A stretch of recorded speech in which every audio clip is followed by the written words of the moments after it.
Bargo the Bikdip, chapter insert number here. The tumbleweed turned out to be an elementino covered in sticks, rolling around.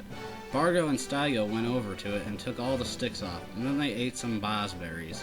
The elementino seemed grateful. Suddenly, a storm came in less than a second. A purple lightning bolt hit Elementino, and his eyes flared fuchsia. He turned to Steigo and Bargo and grinned evilly. He went quicker than a fox and snatched the magic box out of Steigo's hands and ripped it open. He pulled Bargo and Steigo in with his energy sphere, then put them in the box and sealed it. Then he threw the box and got blown away, and his eyes turned back to normal. 14,000 years later, give or take 14,000 years, Steigo and Bargo burst out of the box. But they were not two beings anymore. The magic box had done something strange. Bargo had melded with Steigo to form, somehow, a Bargo. As you would have guessed, he was unhappy. He fell over and laid there for bleh, unit of time days, until someone picked him up. He told them he needed to find an evil elementino. "You're in luck," he exclaimed. "Here, I'll take you home to show him to you," he explained. Bargo was excited. The man also seemed excited to show them it. He brought them to a large garage in which there was a very odd creature. "Well, here is my elemental rhino," he said. "We said an evil elementino," Bargo said in two voices. "Oh, too bad. Come pet him," he frowned. So Bargo pet the rhino with issues, but as soon as he touched it, he started glowing. The light split in two, then formed into Bikdip and a Steigo. Then they individually pet the rhino. Steigo evolved into Had, and Bargo the Bikdip turned rainbow colors. Then the two things left. Had had to hop around, and then they walked under the soup tree, and a giant soup can fell off and crushed Bargo. Had melted it with his burning neck. Luckily, Bargo was still alive. It seemed that the rainbow color is what caused him to live. Just then, a tumbleweed rolled by. Bargo rushed over and ripped all the sticks off. There was a small yucco inside, so they gave it some soup and let it join them on their journey. Okay, I guess there's some new characters to introduce. Elementino is a sort of atom-like creature. Its main body is sort of a sphere with two orbits around it. It has energy around it. Its pre-evolution a turbo, and its pre-evolution is a turbo, and it evolves into Atmobob. Bossberries are a kind of tasty purple berries that can explode if used correctly. Bargo is a triangle with a frown and one eye. It evolves into Garbo, then Bikdip. Had is a stick figure standing on its own head. It has fire coming out where its head should be. Yucco is an egg with a tail, beak, and feathers coming out of its head. It evolves into Snorky and then Yakronsky. With that settled, here is the story. Bargo, Had, and Yucco continued on their journey. By the way, their entire point of traveling is to find out what happened to Bargo, referring back to the beginning of the story. Now, along the way, there were some exciting points. Yucco found John Boo. John Boo is a sort of cubic character with straight lines for eyes, arms, legs, and a tail. It has a little mouth on the bottom side of its line that goes down to its center, horizontally. It evolves into Genbarong, then Junspinar.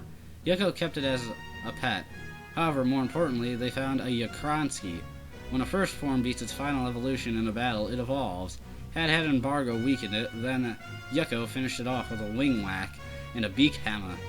It shone a bright white light, then evolved into Snorky, a pudgy little bird with the same features as Yucco, but now it has small wings. It probably couldn't evolve into Yakronsky, though. To evolve, it has to take in all the surprises, which nobody knows how to do.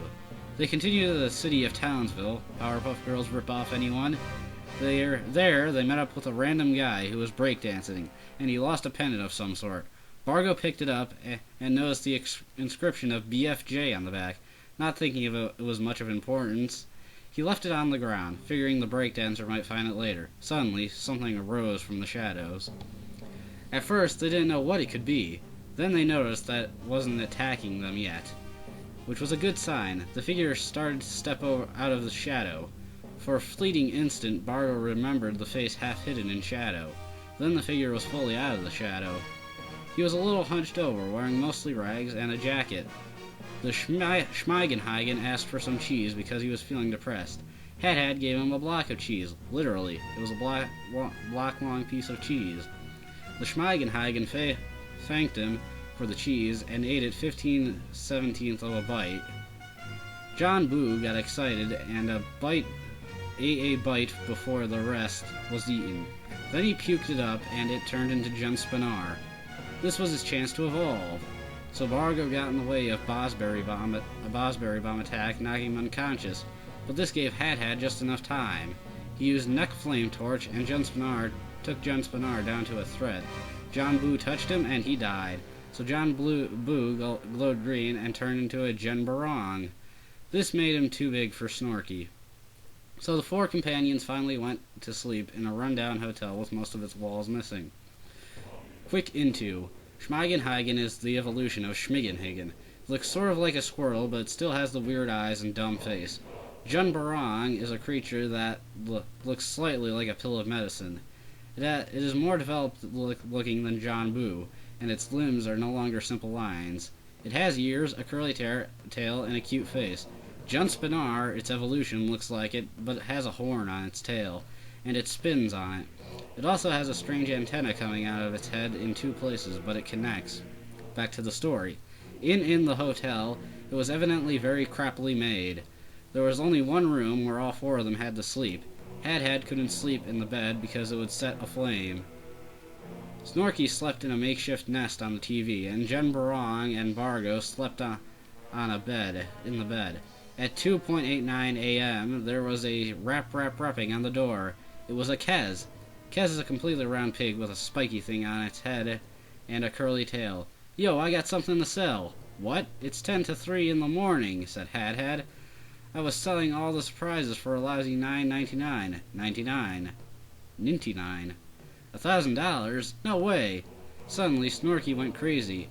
Okay, let's buy it, come on, I'll have plenty of money. And pulled a 1,000 bill out of nowhere. And bought it.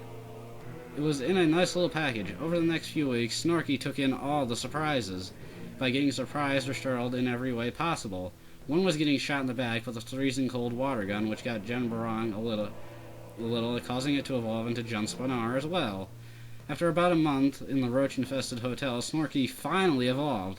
Now it was a Yakronsky, a bird that looks like Articuno, but smaller body. Its wings and tail are extremely large. So now, the group is four fully evolved strange creatures. Not bad for Chapter 8, huh?